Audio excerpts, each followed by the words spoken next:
Hello friends, मैं विशाल बत्रा आज आपके लिए लेकर आया हूँ सीजीएल 2019 का 3 मार्च का शिफ्ट 1 का मैथ्स का क्वेश्चन पेपर लाया हूँ। आपको मैं 25 के 25 क्वेश्चन कराऊंगा एक ही वीडियो में। तो देखते हैं पहला क्वेश्चन क्या कहता है। आपको क्वेश्चन डिस्क्रिप्शन लिंक में मिल जाएगा। तो देखते हैं पहला क्वेश्चन कहता है कि ए बी सी कोई 3 आदमी हैं। ए किसी काम को 24 दिन में कर सकता है, बी उसी काम को 15 दिन में कर सकता है, सी उसी काम को 12 दिन में कर सकता है। तो क्वेश्चन कहता है कि बी और सी ने 3 दिन तक काम करा, बाकी बचा हुआ काम ए कितने दिन में करेगा।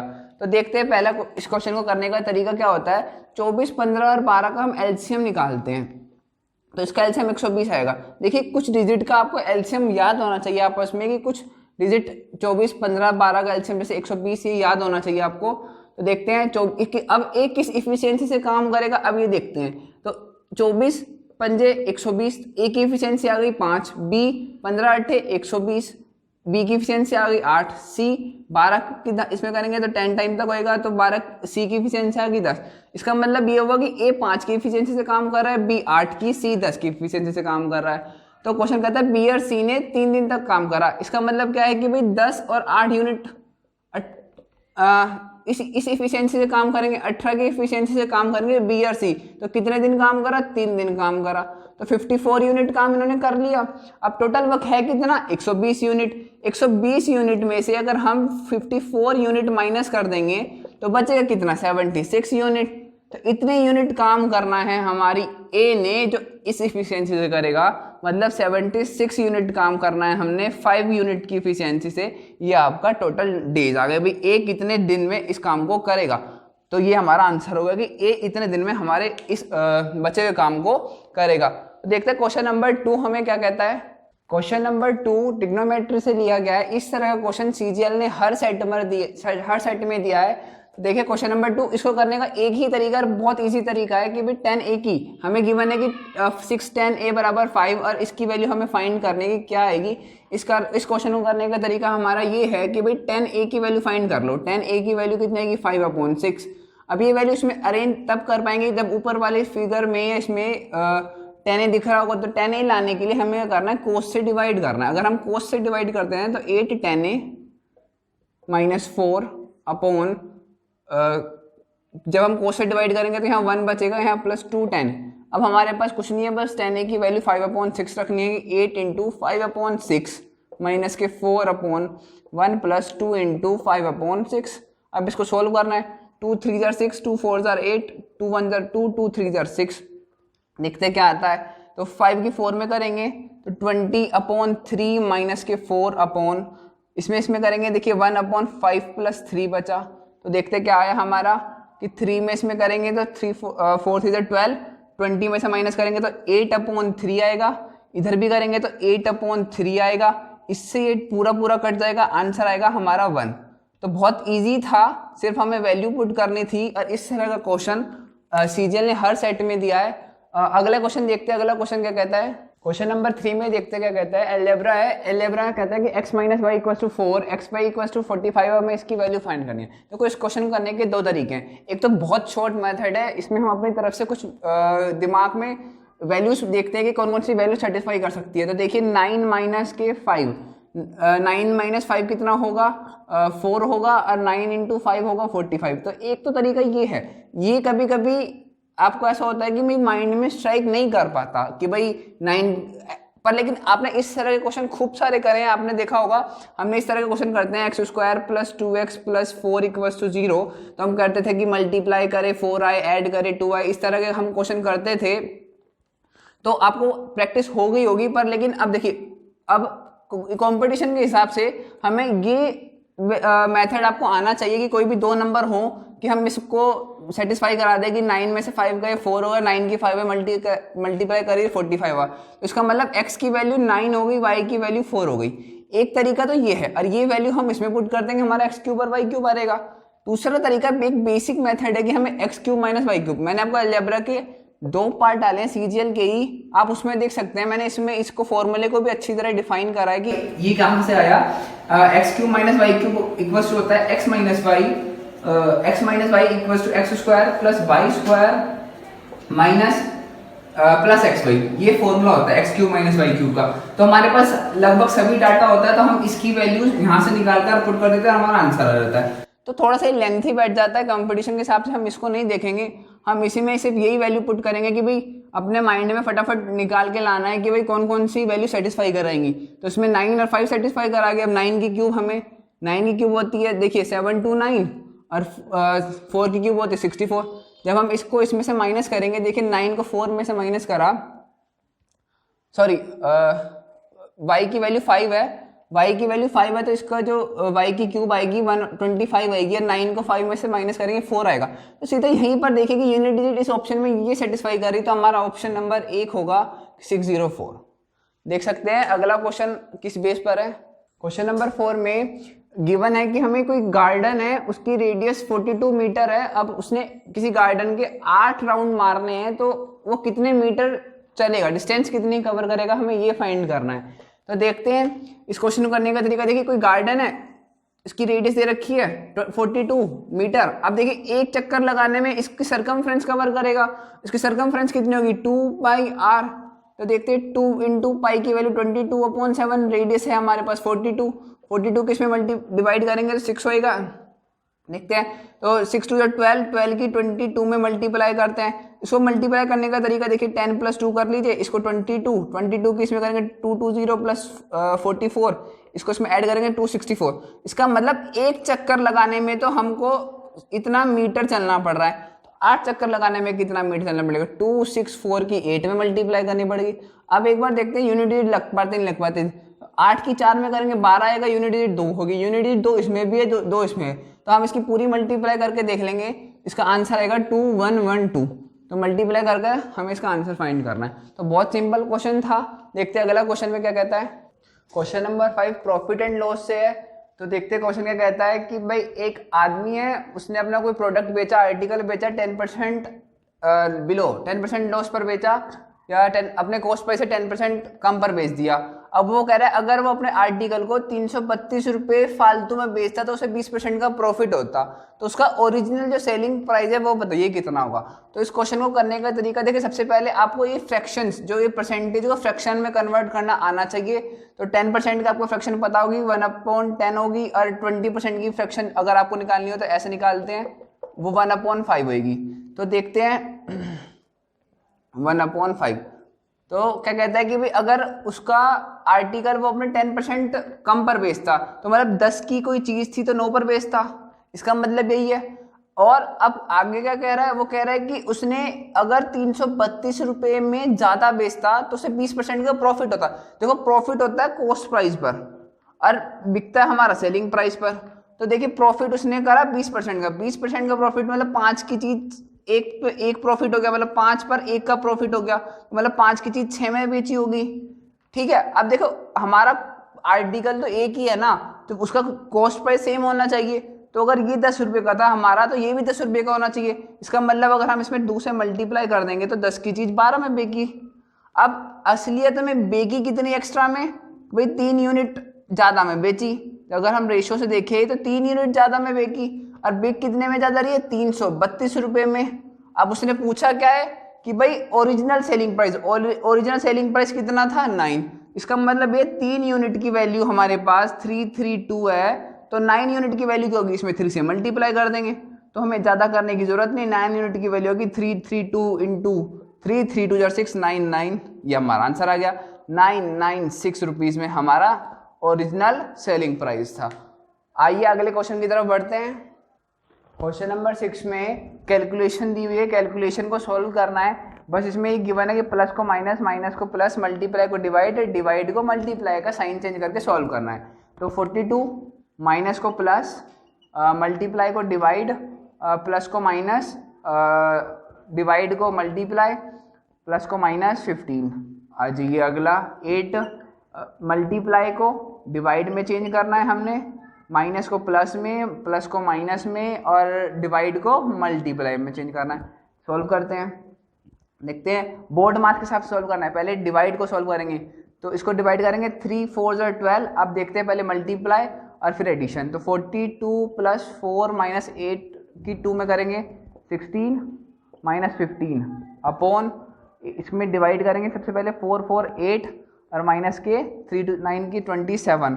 अब देखते हैं इसको सोल्व करना है बस 42 और 4 46 माइनस के इसको ऐड करेंगे 31 अपॉन इसको इसमें माइनस करेंगे कितना आएगा, ऊपर तो 15 आएगा, नीचे कितना आएगा 19 माइनस के 19, तो आंसर आया माइनस के 15 अपॉन 19। बस कुछ नहीं, सिंपल सॉल्व करना था हमने बोर्ड मार्क्स के हिसाब से। देखते हैं अगला क्वेश्चन क्या कहता है। क्वेश्चन नंबर 7 ज्योमेट्री से लिया गया है। क्वेश्चन नंबर 7 में गिवन है कि कोई दो कोड है ए बी जो एंगल सेंटर पर 110 डिग्री का कोण बनाती है और ए सी सेंटर पर 130 डिग्री का कोण बनाती है। तो पूछा है बी ए सी बताइए, बी ए सी को फाइंड करना है। तो बहुत सिंपल तरीका इसको फाइंड करने का, 110 और 130 को ऐड कर 360 में से माइनस करेंगे तो हमारा ये वाला एंगल आ जाएगा। तो देखिए 110 को 130 में ऐड करते हैं 0 4 2 240, इसको 360 में से माइनस करेंगे तो हमारा 120 आ रहेगा। तो हमारा एंगल आया 120। अब ये वाला एंगल तो निकाले, अब हमें फाइंड क्या करना है ये वाला। देखिए एक थ्योरम होती है कि जो सेंटर पर एंगल बनते हैं तो दो कोड से मिलकर जो सेंटर पर एंगल बनाती है और उस कोड का बीच का जो एंगल होगा वो इसका हाफ होगा। तो सेंटर पर कितना बन रहा है 120 का और कोड पर कितना बन रहा है इसका हाफ 60 डिग्री का।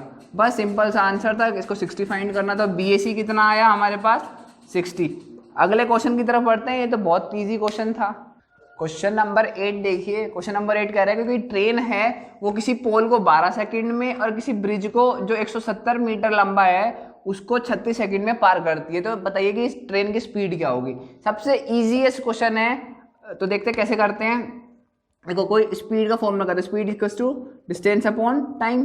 तो हमें देखो कोई भी ट्रेन पोल को करने में जब भी पोल को जब पार करेगी तो सिर्फ अपनी डिस्टेंस कवर करेगी। तो जब हम पोल के टाइम में हम लगाएंगे सिंपल ये वाला फॉर्मूला। तो स्पीड मान लो हमने किसी ट्रेन की स्पीड s थी और जो ट्रेन की जो लेंथ थी वो हमने l माननी है अपनी तरफ से। जो ट्रेन की लेंथ थी वो l है, तो जो जब उसने पोल को पार करा तो उसने l डिस्टेंस चली होगी और टाइम कितना लिया उसने 12 सेकेंड टाइम लिया। तो हमने ये देखा कि स्पीड जो आई L/12 आ गई। अब हम इस साइड लगाते जब ब्रिज को, जब कोई ट्रेन ब्रिज को पार करती है तो वो अपनी लेंथ चलती है प्लस जितना मीटर का वो पुल होता है या ब्रिज होता है उसको चलती है। तो इतनी डिस्टेंस कवर करी, इतने सेकंड में सेम स्पीड से कवर करेगा एस स्पीड से। तो देखिए एस स्पीड जो सेम होगी तो जब हम इस एस की वैल्यू L/12 यहाँ पर पुट करते हैं तो हमें लेंथ आ जाएगी किसकी, ट्रेन की। जब ट्रेन की लेंथ आ गई तो हम इसको यहाँ वैल्यू पुट कर देंगे, हमारे पास स्पीड आ रहेगी। तो L + 170 = 36। बहुत ईजी है, डाटा इस हिसाब से दिया होता है तो जल्दी जल्दी से कैलकुलेशन हो जाती है। तो ये 2L 170, L की वैल्यू होगी 85।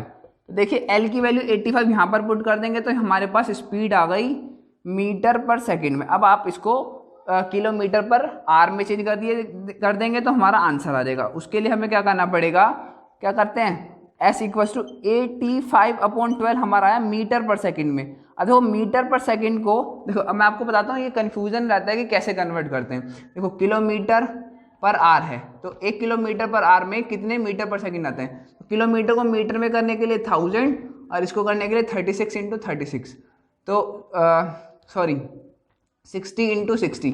तो देखते हैं सॉल्व करते हैं। 10 से 10 10 से 10 2 से कट करेंगे 5 टाइम और 2 से करेंगे 3, तो 5/18 आता है। ठीक है, हम किलोमीटर से मीटर में करते हैं तो 5/18 आता है। अब इसमें हमें करेंगे तो 18/5 आएगा। 5 से कट करेंगे 5 1 जा 5, 3 गया 5 7 जा 35 और इसको करेंगे 6 2 जा 12, 6 3 जा 18। तो आया 17 की 3 में मल्टीप्लाई करेंगे 51/2। ये इसका आंसर आ गया। कितने आया, ये आया हमारा किलोमीटर पर आर में। तो देखते हैं अगला क्वेश्चन क्या कहता है। क्वेश्चन नंबर 10 में हमें गिवन है कि भाई टोटल स्टूडेंट कितने हैं, 640 स्टूडेंट हैं। तो हमने देखा कि भाई बॉयज़ और गर्ल्स का रेशो दे रखा है 5:3, मतलब किसी स्कूल में 640 बच्चे हैं जिसमें 5:3 में क्या है, बॉयज़ और गर्ल्स हैं। आगे क्वेश्चन में कहा कि भाई गर्ल्स को हमने 30 बढ़ा दिए, 30 लड़कियां बढ़ा दी तो रेशो कितना हो गया, 14:9 हो गया। तो वो पूछ रहा है बॉयज कितने बड़े थे। क्वेश्चन में ये पूछा गया है कि भाई बॉयज कितने बड़े हुए थे। तो इस क्वेश्चन को करने का तरीका ये है कि सबसे पहले 640 को 5/3 में डिवाइड कर दो। तो 5/3 में कैसे डिवाइड करेंगे, देखो 640 को 5 और 3 8, 640 को 8 से डिवाइड करेंगे, 80 टाइम कट होएगा। अब इसको 5 से मल्टीप्लाई करेंगे तो ये हमारा बॉयज और गर्ल्स का रेशो आ जाएगा स्कूल में, या एग्जैक्ट वैल्यू आ जाएगी कि कितने बॉयज और गर्ल्स हैं। तो 400 तो कितने हो गए हमारे पास, बॉयज हो गए, और 250 कितनी हो गई हमारे पास, गर्ल्स हो गई। अब देखते हैं आगे क्वेश्चन में बोला कि भाई 30 तो गर्ल्स बढ़ा दी, 30 गर्ल्स बढ़ाने के बाद कितनी हो गई, 270 गर्ल्स हो गई। उसके बाद अब उसने कहा कि 30 गर्ल्स बढ़ाने के बाद रेशो हमारा कितना हो गया, 14:9 हो गया। जब 14:9 हुआ तब देखेंगे ये कितना, इससे कितनी बार मल्टीप्लाई हो रहा है। तो देखो 14:9 है, 9 से कितने में मल्टीप्लाई करेगी, 270 आ रहा है, तो 30 से 9 की जब 30 से मल्टीप्लाई करके 270 आ रहा है। ऐसे सेम करना पड़ेगा इधर हम कि 14 की 30 से मल्टीप्लाई करते हैं तो कितना आएगा, 420 आएगा। अब देखो 400 से 420 हो गए हमारे पास बॉयज। तो देखते हैं कितने बढ़े, देखो 20 स्टूडेंट बढ़े, मतलब 20 बॉयज बढ़े। 400 से 420 में 20 स्टूडेंट बढ़ गए, 20 बॉयज बढ़ गए। तो यही इसका आंसर है कि भी कितने बॉयज बढ़े, 20। जो लड़कों की संख्या जो बढ़ी है वो 20 बढ़ी है, कि 20 लड़के हमारे स्कूल में बढ़े, तब रेशो कितना हो गया, 14:9 हो गया। इसी तरह अगले क्वेश्चन की तरफ बढ़ते हैं। क्वेश्चन नंबर 11 बहुत इजी क्वेश्चन है। इसमें गिवन है कि हमें लेंथ में 40% का इंक्रीज करा, ब्रेथ में 20% का डिक्रीज करा। तो पूछा कि एरिया में किसी ये क्वेश्चन है रेक्टेंगल के लेंथ में 40% का इंक्रीज करा, उसकी ब्रेथ में कितना 20% डिक्रीज करा। तो पूछा है कि रेक्टेंगल के एरिया में कितनी परसेंट का या इंक्रीज होगा, कितना परसेंट उसका एरिया इंक्रीज होगा।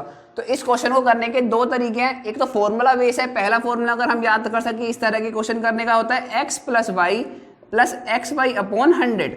इसको इस मेथड से कर सकते हैं। फॉर्मूला बेस होगा, इसमें x की वैल्यू अगर हम देखें तो इंक्रीज हुआ तो +40 और y होगा डिक्रीज हुआ तो -20। ये वैल्यूज आपने इसमें पुट करने हैं और हमारा आंसर आ जाएगा। देखते 40 - 20 + 40 × -20/100।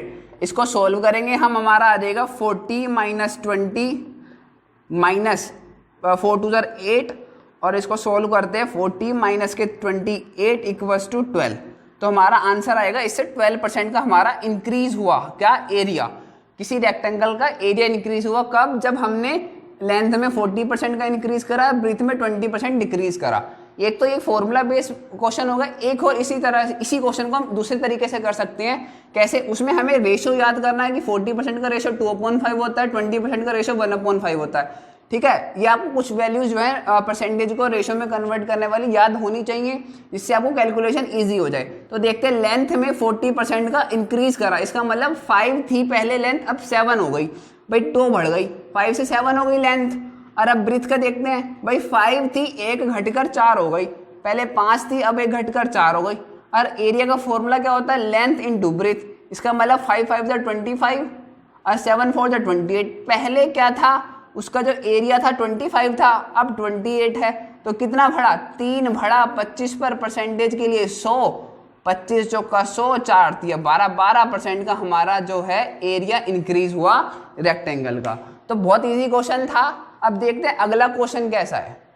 क्वेश्चन नंबर 12 जो है ये कह रहा है कि कोई हमारे पास डिजिट है, कोई संख्या है, वो 8 से पूरी तरह डिवाइड होती है।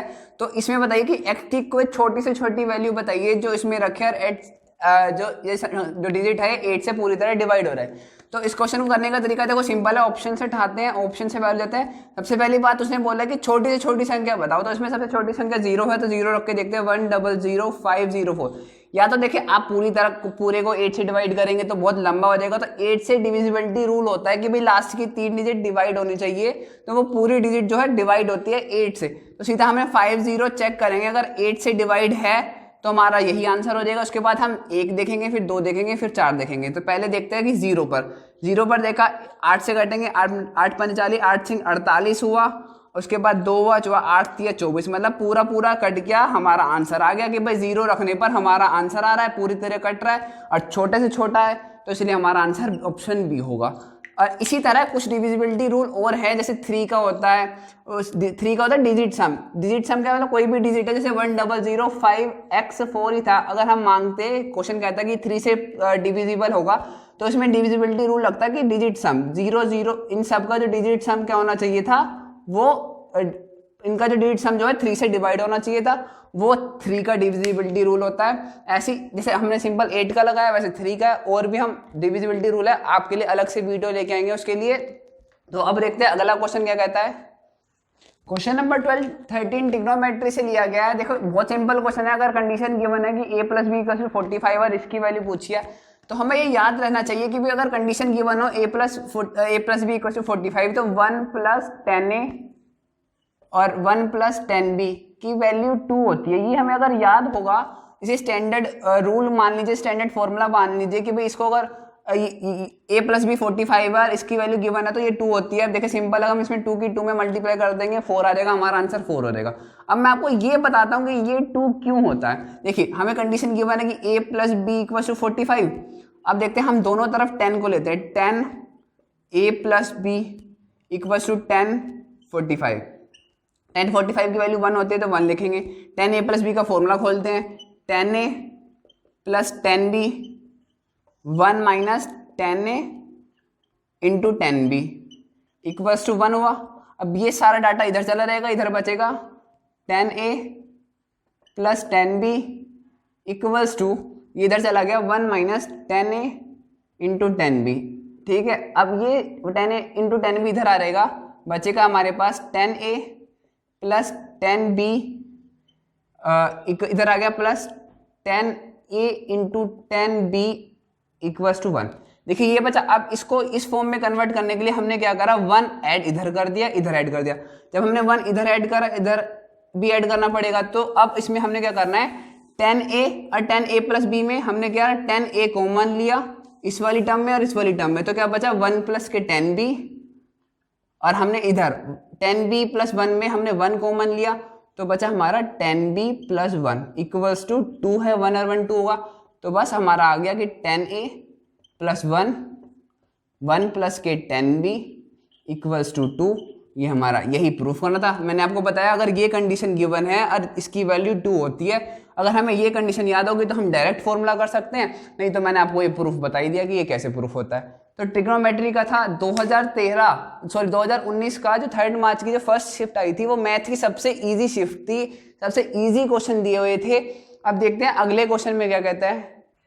क्वेश्चन नंबर 14 में गिवन हमें कि कोई शॉपकीपर है, वो अपने किसी आर्टिकल पर डिस्काउंट कितना दे रहा है, 28% का डिस्काउंट दे रहा है, और प्रॉफिट उसे कितना मिला है, डिस्काउंट देने के बाद भी उसे प्रॉफिट कितना मिला है, 12% का डिस्काउंट मिल रहा है। उसका मार्क प्राइस गिवन है, कॉस्ट प्राइस पूछा है। तो इस तरह के क्वेश्चन के लिए हमें क्या करना है, पहले होता है 3 चीज होती है, कॉस्ट प्राइस, मार्क प्राइस और सेलिंग प्राइस, ये 3 चीजें होती हैं।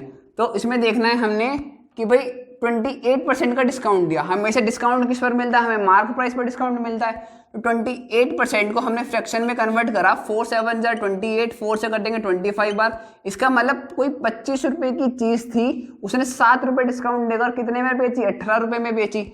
अब हमारा ये हो गया कैलकुलेट। अब देखते हैं उसने प्रॉफिट कितना मिला, 12% का प्रॉफिट मिला। 12% की फ्रैक्शन होगी, 4 3 12 25। और हमेशा प्रॉफिट हमें किस पर मिलेगा, प्रॉफिट हमें मिलेगा कॉस्ट प्राइस पर। कॉस्ट प्राइस पर प्रॉफिट मिलने का मतलब है कि 25 रुपए की चीज थी, हमने पे की कितने में, 28 में। अब देखो है तो हमारे पास एक ही आर्टिकल, तो वो 18 रुपए का बेच रहा है और 28 रुपए का बेच रहा है, तो इसका मतलब एक ही आर्टिकल है, इसको सेम करना है। इसको सेम करने का तरीका क्या है कि भाई देखो इसका फैक्टर करो, 9 के 2 में करेंगे, इसको करेंगे 14 × 2। तो इसको इक्वल करने के लिए हमने क्या करा, इसमें तो 14 से और इसमें हमने 9 से मल्टीप्लाई कर दी। जब हमने 9 से इधर करी तो इधर करेंगे, इधर 14 से करी तो 14 से करेंगे। अब हमारा कॉस्ट प्राइस कितना आया, इतना आया, और सेलिंग मार्क प्राइस कितना आया, 25 × 14। अच्छा हमें गिवन कितना है मार्क प्राइस, 224। अब देखते हैं 224 हमें मार्क प्राइस गिवन है। अब इसे सोल्व करते हैं, बस सोल्व करना है। हमें किसकी वैल्यू निकालनी है, हमें देखो यहाँ 25 की वैल्यू निकालते हैं, 224/14 आया। अब हमें फाइंड किसकी वैल्यू करनी है, 25 × 9 की वैल्यू फाइंड करनी है। 224/14 × 9, 25 × 9। अब इसको सॉल्व करते हैं, 14 से कट करेंगे, कितने बार कटेगा, 14 में 14 6 84 होएगा, 6 बार कट जाएगा 16 का। तो हमारा कितना है 25 × 9, इसकी हमारा कॉस्ट प्राइस, इसकी वैल्यू कितनी है हमारे पास कितनी आएगी, 16 की 9 में मल्टीप्लाई करेंगे हमारा आएगा 144। तो ये हमारा आंसर आया कि हमारा कॉस्ट प्राइस कितना आया था 144, ये हमारा आंसर आएगा। अगला क्वेश्चन देखते हैं। क्वेश्चन नंबर 15 में हमें गिवन है कि भाई हमें कोई सिलेंडर गिवन है, उसमें उसकी रेडियस का रेशो दे रखा है 3:4, हाइट का रेशो दे रखा है 4:9। हमसे पूछा उसकी वॉल्यूम का रेशो क्या होगा। सबसे पहले हमें वॉल्यूम का फॉर्मूला पता होना चाहिए। सिलेंडर की वॉल्यूम का फॉर्मूला होता है πr²h। अब देखो किसी भी वॉल्यूम की रेशो निकालना है तो V1/V2 निकालना है। इसका मतलब πr1 का square into h1 upon πr2 का स्क्वायर इंटू h2। तो हमें ये फाइंड करना है। हमारे पास R1 ये है, R2 ये है, H1 ये है, H2 ये है, हमें वैल्यूज पुट करनी है, हमारा आंसर आ जाएगा V1/V2 equals to pi R1 का स्क्वायर मतलब 3 इंटू 3, H1 मतलब H1 हमारे पास है 4 अपॉन पाई R2 का स्क्वायर मतलब 4 इंटू 4, और हमारे पास H2 कितनी है 9। तो इसे सोल्व करना है, 4 से 4 कट हुआ, पाई से पाई कट हुआ, 9 से 9 कट हुआ, इसका मतलब है हमारे पास 1/4। तो V1/V2 हमारे पास आंसर आ गया 1/4। बस बहुत ही सिंपल क्वेश्चन था। अब देखते हैं अगले क्वेश्चन में क्या डाटा गिवन है। अगले क्वेश्चन की तरफ बढ़ते हैं। नेक्स्ट क्वेश्चन में गिवन है हमें कि x + y = 8 है, y + z 13 है, z + x 17 है। हमें ये वाला डाटा पूछा है और हमें ऑप्शंस गिवन है। देखिए इस तरह का क्वेश्चन क्या करते हैं, हमें 3 इक्वेशन गिवन है, बहुत इजी क्वेश्चन है। इन 3 इक्वेशन को आपस में ऐड करते हैं। ऐड करने के पास हमें मिलेगा 2। जब इन तीनों को ऐड करेंगे तो x + y + z equals to 17 + 13 + 8। अब जब हम इन तीनों को ऐड करते हैं तो 38 आएगा। अब 2 से इसको हमने डिवाइड करा तो हमारे पास आया x + y + z equals to 19। देखिए x + y की वैल्यू जब हम इसमें पुट कर देंगे 8 तो हमारे पास z की वैल्यू आ रहेगी कितनी, देखिए 11। अब हमारे पास z की वैल्यू जब 11 आ गई तो हम देखें z नीचे है और z प्राइम नंबर है। अब यहाँ पर हम 11 पुट करेंगे तो हमारे ऑप्शन के हिसाब से यहाँ पर क्या होगा कि भाई 11 नीचे आ रहा है, इसी ऑप्शन में नीचे आ रहा है, तो हमारा ऑप्शन नंबर यही ठीक होगा, हम पहले ही कह सकते हैं। पर हम आगे की तरफ बढ़ते हैं। देखिए z की वैल्यू आ गई, ऐसे हम x और y की वैल्यू फाइंड कर सकते हैं। x की वैल्यू कैसी आएगी, जब हम x की वैल्यू के लिए y और z की वैल्यू पुट करनी पड़ेगी तो 13 है, तो x + 13 इक्वल्स टू 19। x की वैल्यू आ गई हमारे पास 6। ऐसी y की वैल्यू पुट करेंगे हम किसमें, इसमें x और z की वैल्यू पुट करेंगे तो y की वैल्यू आएगी हमारे पास 2, y इक्वल्स टू 2। अब ये वैल्यूज हमने इसमें पुट करनी है, हमारा आंसर आ जाएगा कैसे, x² मतलब 6 × 6 अपॉन 2 × 11, 2 3 are 6 और हमारा आंसर आ गया 18/11 हमारा आंसर होगा। तो ऑप्शन नंबर डी 18/11 हमारा आंसर है। अब अगला क्वेश्चन देखते हैं क्या कहता है, आगे की तरफ बढ़ते हैं। नेक्स्ट क्वेश्चन की तरफ देखते हैं। हमें गिवन है कि x = 4 cos a + 5 sin a, y = given है 4 sin a - 5 cos a। हमें पूछा है x² + y²। तो जैसे जैसे क्वेश्चन में पूछा हम वैसे वैसे अप्लाई करते हैं कि x² + y² निकालना है। तो अगर हम देखो इसका 2 तरीके हैं। पहले हम इस तरीके से जाते हैं कि x² क्या करते हैं, x² को कहते हैं कि भाई x का होल स्क्वायर, इसका मतलब हम करेंगे तो 16 cos² a + के 25 sin² a, ठीक है, plus 2 × 4 × 5 cos a × sin a, ठीक है। इसी को ऐसे करेंगे y² = 16 sin² a प्लस के 25 cos² a minus 2 × 4 × 5 × cos a × sin a। देखो ये सेम बना। अब हमने इनको क्या करना है, क्वेश्चन के अकॉर्डिंग इनको ऐड करना है। ऐड करेंगे तो देखिए ये वाली टर्म कट जाएगी। अब इसमें से कॉमन लेते हैं। देखिए जब हम x² + के y² फाइंड कर रहे हैं, आप देखेंगे हम इसमें 16 cos² है, cos² कॉमन आएगा तो हमारा बचेगा 16 + के 25, ठीक है। ऐसे ही हम देखें प्लस के sin² कॉमन आया तो आया 16 + के 25। अब हमने इसमें क्या करना है, 16 + 25 कॉमन लेना है और हमारा क्या बचेगा cos² a प्लस के sin² a इक्वल्स टू, ये इसकी वैल्यू हमारे पास 1 होती है तो हमारे पास कितना है 16 + के 25 इक्वल्स टू 41। ये हमारा आंसर हो गया। एक तो ये जनरल मेथड है, हमने इसको जैसे जैसे क्वेश्चन ने कहा हमने वैसे वैसे सॉल्व कर दिया। एक दूसरा मेथड मैं आपको बताऊं कि वो कैसे करना है, उसको आपको एक फॉर्मूले की तरह ये याद ही करना पड़ेगा कि क्या करना है। कभी भी आपको इस तरह की फिगर दिखेगी x = 4 cos a + 5 sin a, तो हमने क्या करना है, आगे जो नंबर लिखे हैं उनको सिर्फ स्क्वायर करना है या इनकी मल्टीप्लाई करके ऐड कर देना है। 4 की 4 में मल्टीप्लाई करेंगे 16, 5 की 5 में मल्टीप्लाई करेंगे 25, तो इनको ऐड कर देंगे 41 आ जाएगा, ये हमारा आंसर है। एक मेथड ये है, वो जनरल मेथड था। तो जैसा आपको सुटेबल लगे, जैसा आपको सही लगे, आपको उसी तरीके से जाना है, उसी मेथड को अप्लाई करना है। अब देखते हैं अगला क्वेश्चन क्या कहता है। क्वेश्चन नंबर नेक्स्ट क्या कहता है, देखिए हमें प्रिंसिपल दे रखा है 4300, टाइम दे रखा है 2 ईयर, अमाउंट दे रखा है इतना। सिंपल इंटरेस्ट का क्वेश्चन है, हमें फाइंड क्या करना है, हमें कोई दूसरी कंडीशन दे रखी है जिसमें प्रिंसिपल फाइंड करना है, टाइम दे रखा है 5 ईयर, अमाउंट दे रखा है ये, रेट जो है इस कंडीशन से लिया होगा सेम होगा। तो देखते हैं क्या गिवन है हमें पास। देखो अमाउंट गिवन है, प्रिंसिपल गिवन है, इसको इसमें से माइनस करते हैं तो कितना आएगा, अमाउंट में से प्रिंसिपल को माइनस करते हैं तो इंटरेस्ट आ रहेगा।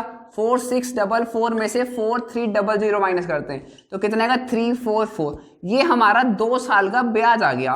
ब्याज कितना है 344, 2 साल का। अब हम 1 साल का ब्याज लगाएंगे तो कितना आएगा 172। अब देखो रेट क्या होता है, रेट होता है हमारा 1 साल पर दिया गया ब्याज, किस पर, प्रिंसिपल पर।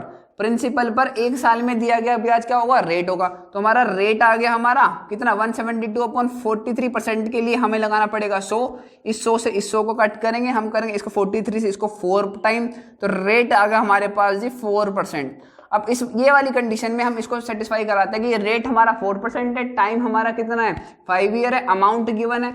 अब देखते हैं आगे क्या कहता है कि भी प्रिंसिपल फाइंड करो। तो इसका मतलब देखो हम 1 साल के लिए 1 ईयर के लिए कितना परसेंट का रेट दे रहे, 4% रेट दे रहे।